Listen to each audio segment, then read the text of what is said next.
Napoleon Hill had a good saying. It was something my father had and passed it on to me as a good philosophy. And here's what he said. A good leader has the habit of doing more than what he gets paid for. What an incredible philosophy this is. The habit of doing more than you get paid for. It's what we call the service that you put out like seeds in the ground that doesn't bring the harvest immediately, but the harvest is yet to come. It's called like putting out the capital in capitalism. Doing more than you get paid for means that you're getting ready for the next move up. Because if you do more than you get paid for, you've made an investment. The average person might think if I do more than the company requires, then they're ripping me off. I'm not getting paid for that extra time, that extra attention. But you must not view it that way. You must say, I'm getting there a little earlier, staying a little later, as an investment in my own personal future. Because I want that kind of reputation. I want that kind of philosophy to work in my life. Do more than you get paid for. And this philosophy works incredibly well in Herbalife. You make the Herbalife sale of the Herbalife products. Now you must do more than you've gotten paid for. Right? They've got the product, you've got the money. But you can't stop your investment there. Now you must develop the investment in time, effort, and energy in turning that new customer into a testimonial. And sometimes that's the most difficult work, the work after the sale. Because the sale might be fairly easy. Someone says, hey, I've been looking for this product, I need it, here's my money. But now you've got to stay with them, make sure they don't just buy the product, but that they use the product. And that they don't just use the product, they keep using the product. That's the work after the sale. But if you learn to make that kind of an investment and do more than you get immediately paid for, the payoff in the future can be fantastic. Because as we all know in Herbalife, what really pays off is not a sale of the product. What really pays off is a testimonial. A testimonial that gives you more sales than you can keep up with. A testimonial that takes you places you could never go by yourself, introduces you to people you'd never see on your own. That kind of investment is so powerful. So you do more than you get paid for up front. It's happened for me, making the investment. When I first started lecturing 36 years ago, I talked to high school classes, college classes, service clubs, and I gave it all away. I went and talked for free. Someone said, Mr. Rohn, would you come and do this breakfast talk? I said, sure. Could you do this luncheon talk for this service club? I said, of course. And all of that in the beginning was for free. Primarily because I'd made my fortune, I didn't need the money, but I did it for free, but look what it's made for me by giving that kind of service in those early days. And finally it led to business and led to an enterprise. And I was giving the seminar all those years ago here in Los Angeles, and Mark Hughes was in my audience. So what you don't get paid for, don't worry about that. Just render the service with the vision of the future that it'll come back multiplied if you have this kind of habit, this kind of philosophy. Next, Napoleon Hill talks about personality. You need a pleasing personality. There's many parts to your personality. One is your working personality. The kind of behavior, the kind of attitude that you need, especially in the public. Some things you can kind of get by with, being a little careless, maybe in private, but in public, where it counts so much in your paycheck, it counts so much in building your business for the future, your own personality. But here's what you also must remember. You develop your personality in private so that it serves you well in the public. Sometimes we get the mistaken idea, I can be careless with just these few and be more careful when I have 1,000. But see, that doesn't work that way. Careless with a few, sure enough, that will creep into your presentation for 1,000 people. Here's the best practice, and the Herbalife opportunity in our marketing systems gives you the best chance to do that. The influence you have one-on-one, that's what really counts. You say, well, I'm only talking to 2 people, it doesn't matter much. That's when it really matters. Because if you'll practice well there, using your personality, using your influence, to get someone's attention, to get them to listen, to get them to participate. The kind of personality that someone says, I'd like to be around this person. They're unusual. They're not like the average person I meet on my everyday experience. That kind of personality. But you've got to practice it behind the scenes. You've got to practice it one-on-one. And if you're effective one-on-one, one-on-three, one-on-five, I promise you, that will get you ready to now perform with the kind of personality, the kind of charisma that wins people when you're in front of 500 people, 1,000 people, 5,000. So this is a good point, working on your personality. Here's the best gift you can give someone, and that's the gift of attention. Attention is so powerful. When I was a young man, I met Nelson Rockefeller, one of the richest men in America at that time. He's gone now, but he was a unique individual, ran for vice president of the United States. And I had a chance to be where he was holding a press conference, and I got close enough so that when he walked out, I had a chance to step up, right, when security was not all that severe in those days, and I had a chance to put out my hand, shake his hand, and say, Mr. Rockefeller, my name is Jim Rohn. And what I remember most was the attention he gave me. With the lights of the cameras around and everybody all around, he looked right at me and said, Jim Rohn, where are you from? I said, Idaho. He said, I really like Idaho. It's one of my favorite states in all of the country. And for just a few seconds, he gave me his attention, shook my hand. I'll never forget the handshake, right? One of those multi-million-dollar handshakes. But I'll never forget that personal attention he gave me, just for a few seconds. It was powerful. Made an impression on me that's lasted until this day. That's why I remember to tell the story. So, same thing you can learn to do. Utilize your personality, utilize your influence, give people the gift of attention. Here's the rest of my list now as we finish up. Next, Napoleon Hill said a leader needs sympathy and understanding. We have to develop that early in our lives.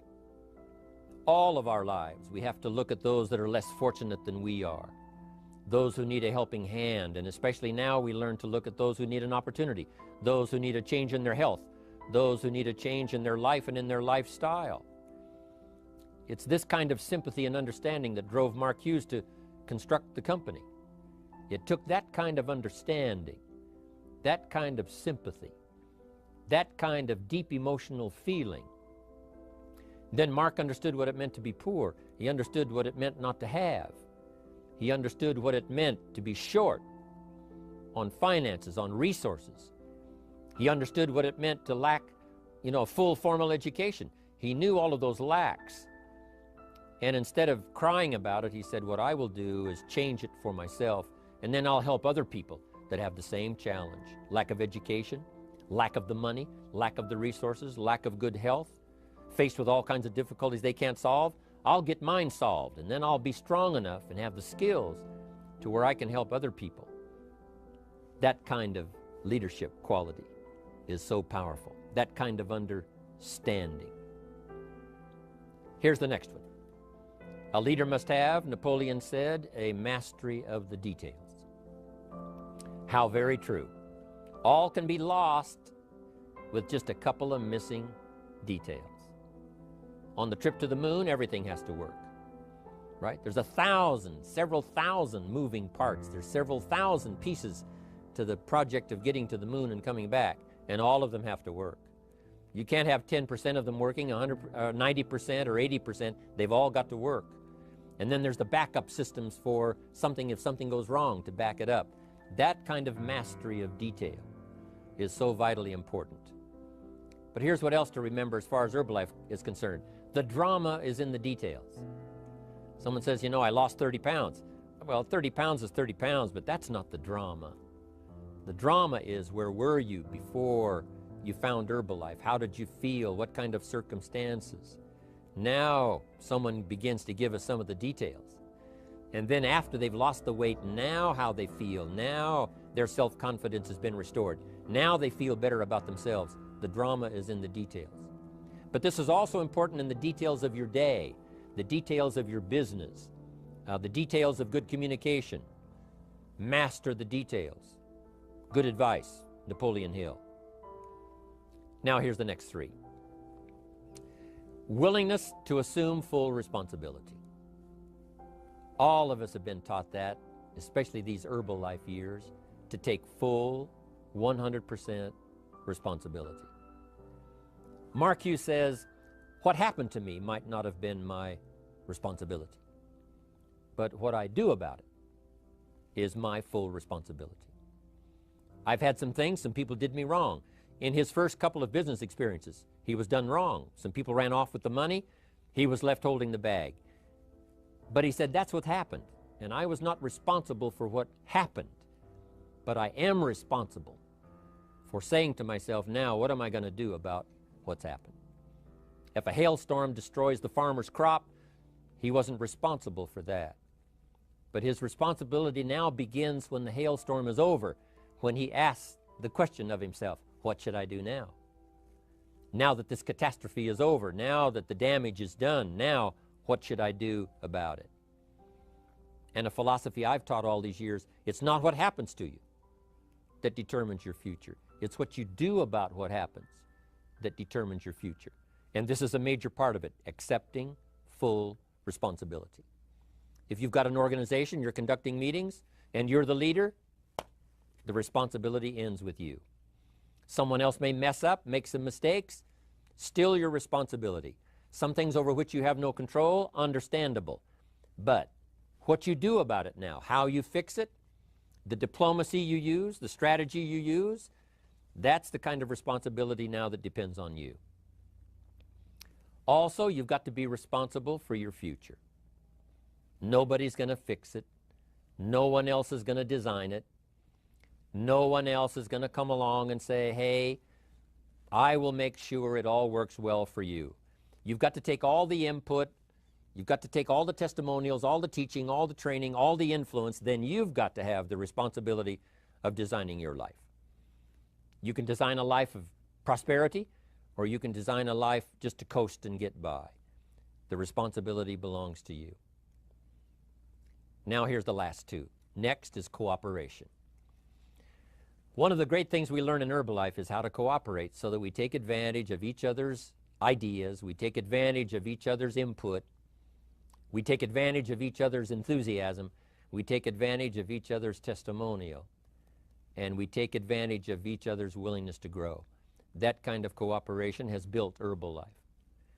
In those early days, Mark got the group together. Jerry Shatanovich, Doug Stuntz, the rest, and made some plans to cooperate.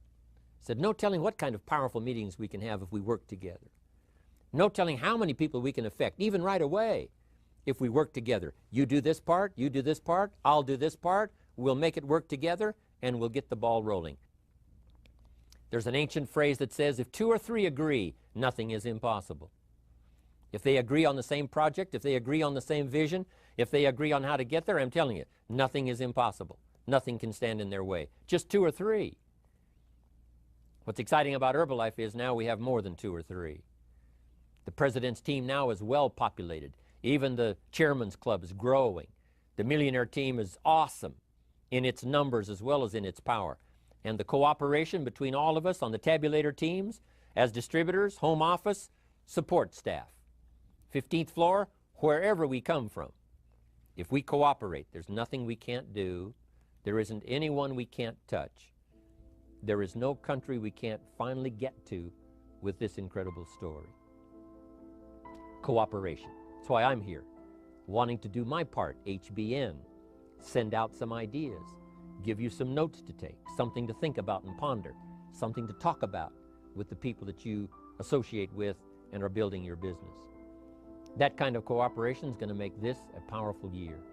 It'll get us to the 2 billion, 3 billion, 5 billion. But it'll get us to much more than just those numbers.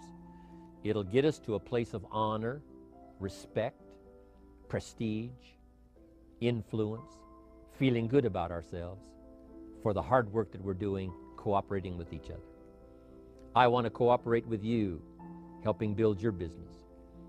all of us cooperate with the support system of Herbalife, we're on our way. We will have the billions. We'll have the stories. We'll have the experiences. Now here's the last one.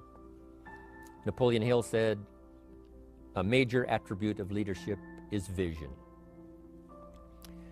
Vision is in many parts. One, a vision for your own course to follow. A vision for you, for yourself. A vision for your financial future. A vision for your health. A vision for your wealth. A vision for you to latch onto and make something out of. A vision for your family. Because vision must now lift others as well as ourselves. Guess what our family is counting on? That we'll be able to see things that at first they cannot see.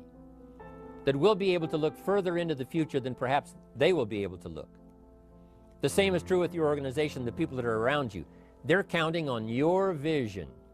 Perhaps you've been there a little longer than they have. Maybe you've been there a lot longer than they have. And they will look to you to help them see things that they can't see in the beginning.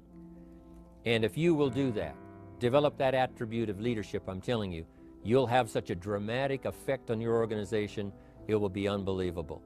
A vision for yourself, a vision for your family, a vision for your organization, a vision for the people that you're close to. The old prophet said, without vision, we die. We perish. Unless we can see into the future, life loses its meaning. Unless we can look further than just where we are at the moment, then we have no reason for faith, no reason for activity. But if we'll develop this skill, beyond any other skill, I'm telling you, it will help us touch people because they'll want to be around us because we have this look into the future. Not only the short-range vision of what we're going to do this week, this month, this year, but the long-range vision like Mark has, taking us to the 5 billion. You can have a vision that will take your organization into the future and bless everybody with success.